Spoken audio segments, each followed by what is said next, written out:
So AOC has been calling for some censorship. Very, very scary, quite frankly. You know, I really wanted to like AOC, but when she pulls this kind of stuff, this just gets really, really scary to me. So this is a letter that she sent out for her. This is from her campaign. This is the Alexandria Ocasio Democrat for Congress. This is a fundraising campaign. And she goes, you know, she starts off, as we speak, right-wing operatives with millions of followers on social media are spreading flat-out lies and misleading information about Alexandria. But with your help, we can force Twitter and Facebook to take action and enforce their own rules. What's so frustrating about these attacks is that once the truth comes out, so few people get to hear it. Hundreds of thousands or potentially millions of people will have already seen or shared the misleading tweets or fake news articles. It says, we need your help. Here's what you can do to help us combat this campaign of disinformation and others in the future. Scan your social media to find posts with this misleading information, especially those using the trending hashtag. Don't tweet any hashtags yourself because we don't want to spread them further. Identify any posts that are threatening or harassing and use the built-in report features to flag them for moderators. Facebook and Twitter both have built-in tools for reporting posts and tweets that break the rules. So can you believe this? She's absolutely advocating for people to go on social media and hunt down a witch hunt of disinformation. She wants people to go around and find these misleading posts with these hashtags and report them and force Facebook and Twitter to take these posts down, calling for censorship, saying that, well, you know, it's just too bad that this is out there. And so we need to stop it. And she says, so go out there as an army and combat disinformation. But it gets worse. Take a look at this tweet that she sent out. Because, you know, the campaign letter was from her campaign, and they're saying that they're spreading information about her. But this is from her. She says, the sad thing about disinformation is that once the truth comes out, the damage has already been done. People have already been misled, radicalized, and believe lies to the point where their hatred has brewed to violence. That's what led to the 6th, and it's happening right now. So what she's been calling for is for media companies, for big tech to do their job and censor people before the information can even get out there. She wants to silence people before they even start spreading this information. She says, well, you know, once it's already out there, the damage has been done. So what's the solution? Well, obviously, stop it before it gets out there, is what she's saying. This is frightening. This is to me the most damaging thing that could be done to our country at the moment is calling for censorship. There is nothing more damaging than this. And what's really appalling about this is, you know, the left has been historically the most censored group, is always the left. It's the anti-war voices. It was the communists. You know, they went on that whole McCarthy era blacklisting in the 1950s. It's always leftist voices that get censored and silenced. And so when the left finally gets some power, which they do right now, one would hope that the left would actually take that power and shore up our freedom of speech, to give us that protection and to make sure that that protection is even stronger. The ACLU has historically been the embodiment of liberal ideology, protecting even those who spew the most vile of ideas. The ACLU would protect Nazis. And that was a liberal principle until lately. Now we're seeing the ACLU not defending free speech, and they're even calling for some silencing and censorship. And this is very disappointing. When the left finally got a little bit of power, the expectation from those of us who are always at risk of being censored because maybe we're the anti-war voices, or maybe we're calling for more social programs for people. And instead of protecting us, they instead call to censor us more. And this is, again, one of those things that when the left does it, when the right finally gets some power, they will go after this. They will use this new rule. They will use these new tools, and they will go after the left 10 times harder. It is a giant mistake. And it is dangerous, and it is the most dangerous thing happening to our country today. It is the censorship. Make no mistake. You might think it's some other fringe issue or this or that or the other, or even our economic situation. But it isn't. It's actually censorship. That is the real pandemic that we're dealing with right now. And the left is disappointing me when they not only disappointing me, but frighten me to the point where I feel like we have to speak out and we have to say, we cannot have these types of people in power. The types of people that call for censorship need to be removed. I don't care if I agree with them on everything else. This is that dangerous. So, look, right now there's a lot of chatter about conservatives being censored. They have the loud voices. They're the loudest in the room because they do have the largest platforms. Conservatives have always attracted more eyeballs. All radio, for example, is conservative. The biggest shows on YouTube and on independent media are the conservative voices. Same thing with the news. Fox News is still the #1 news channel.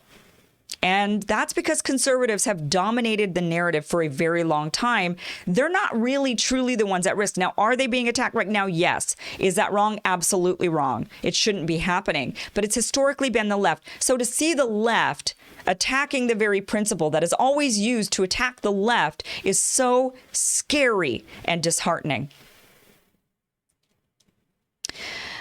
Let's talk about these media ratings.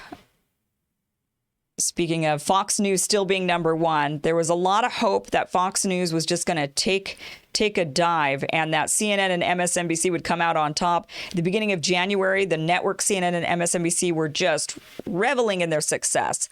Fox News was third behind CNN and MSNBC. It was a shock to me to get the news. I think it was a shock to all of us. We thought for sure that Joe Biden taking office, Donald Trump being out would mean that CNN and MSNBC would go down the drain.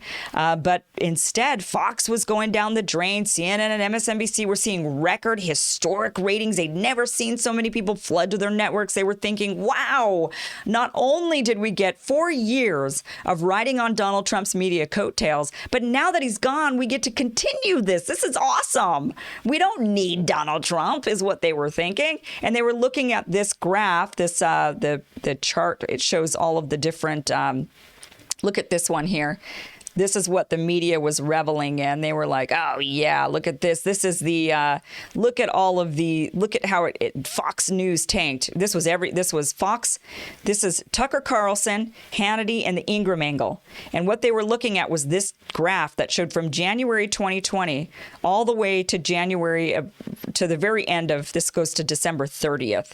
Of 2020. So this is all year from January 1st to December 30th. And they're looking at these and they're like, look, these guys got record ratings in October and November, but look at them take a nosedive, right? This is what CNN and MSNBC were looking at. Look at Fox taking a nosedive. Ah, ha, ha, ha. Oh, we win is what they thought. So they were seeing record ratings. Take a look at this. Now, these all came from Variety, by the way. So here's, this shows the average U.S. total audience watching weekday primetime cable. And this is showing the different weeks in January. So at the top here, it shows January 4th to the 8th, and then it goes January 11th to the 15th, and so on, right? Each week in January. CNN, in that first week of January, saw record ratings, 5.19 million people watching in their 8 p.m. hour. They were on top of the world. Compare that to Fox. They beat Fox. Fox had 4.18 million. And then they beat, and MSNBC beat Fox too. They got 4.6 million. So the liberal media is thinking, oh my gosh, we win, we're on top. But then turns out reality's kicking in. January 11th to 15th, the ratings went down. Basically, they got a lot of viewing from that Capitol insurrection. And the ratings suddenly went down. Now CNN, then at their 8 o'clock hour, saw 3.7 million. Compared to still beating Fox News, though, 3.39 million. And MSNBC, down to 2.998 million. So they came in third. But CNN, still #1. Still thinking this is awesome. Week 3, CNN, still #1. 3.6 million at 8 o'clock compared to Fox's 3.5. And MSNBC, 2.88. Oh, but then their luck changes. And in that final week, you see here, CNN, they get 2.04 million compared to Fox's 3.5 million. compared to MSNBC's 2.33 million. So suddenly CNN takes a nosedive to third. MSNBC takes the second slot with 2.33 million. And Fox News is back on top at 3.5 million. So they believe that possibly, with the Capitol insurrection, that gave all of these networks the big boost in the beginning. And then the inauguration of Biden continued that boost. But then once now reality is setting in, CNN is back down to third place, MSNBC second, and Fox News to third. Here's another graph here to show you. This is the total loss of viewers between those weeks. So CNN in their 8 p.m. hour lost 43.69%. They lost a huge percentage of viewership compared to MSNBC losing 18.83%. That's how much they lost. Fox News still did lose in their 8 p.m. hour, but they lost 0.13% is what they lost during that time. So Fox, there in the middle, has lost very little of their viewers here in January. And I think people are just very exhausted with politics right now. And Fox is losing some viewers over to Newsmax and OANN. That's kind of what they were originally blaming their losses to. But it looks like Fox is going to be just fine and bounce back. Now, we still have yet to be seen. We don't really know what is going to happen here. But look, they spent 4 years with a boogeyman. They've got this guy that they were able to just rally against and just Trump for 4 years straight. And now with Biden in the White House and Trump nowhere to be seen, they don't have a main attraction anymore. Where is their main attraction? They tried to turn it into this Marjorie Taylor Greene lady, but nobody knows who she is. She's not out there tweeting all kinds of crazy things. She doesn't have her hand on the nuke. So it's, so this is going to be interesting to see what these networks try to do. Now, they're going to get a bit of a boost probably when we see the second impeachment trial in February 8th. That's coming up on Monday. The impeachment trial starts. Now, Trump, his team says that he will not be testifying. I'm sure that the media is going to go nuts over this. Believe me, they're going to go nuts. They're going to pressure Democrats to try to get Trump in that room. Get Trump in that room. We need Trump there. They need that guy to show up. That would give them even more record ratings. They need those ratings, especially now that they're seeing their massive decline. And Trump is not likely going to show up to this thing. He thinks why? He's not going to get convicted. It's not going to be any skin off his back. Why does he need to show up to help CNN? He certainly doesn't want to do that. And so they're going to get a bit of a boost during the impeachment hearings. And then they're going to fall off a cliff again. And mark my words, guys, I'm telling you right now, they are going to try to figure out a way to continue talking about Trump so much over the next 4 years. They're going to try to encourage him to run again in 2024. They are going to do everything they can in this kind of, they're not going to champion him, obviously, because they've told their audience for 4 years that the guy was beyond just a crook, beyond just a playboy, beyond just a crass Manhattan billionaire. No, the guy is the devil himself. The guy is Putin's puppet. And he is Hitler reincarnated.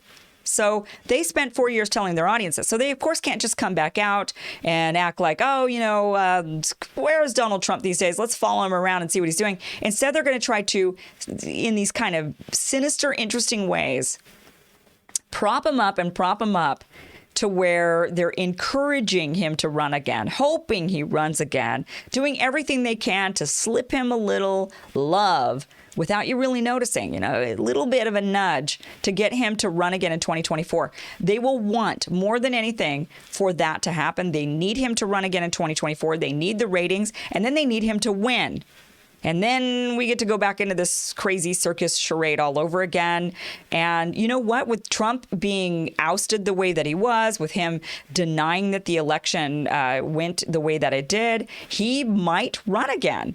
And these guys couldn't be more thrilled about that. I'm telling you right now, that is absolutely what they want. They want Donald Trump to run for office again. They will do everything they can to keep him in the media spotlight in order to encourage him in sort of some little ways to get the guy on the ballot, because they absolutely will need it. Their ratings are going to go and just plummet because there's nothing else to talk about. So, all right, guys, that is it from me tonight. Thank you so much for watching the show. I appreciate you. I appreciate you being here.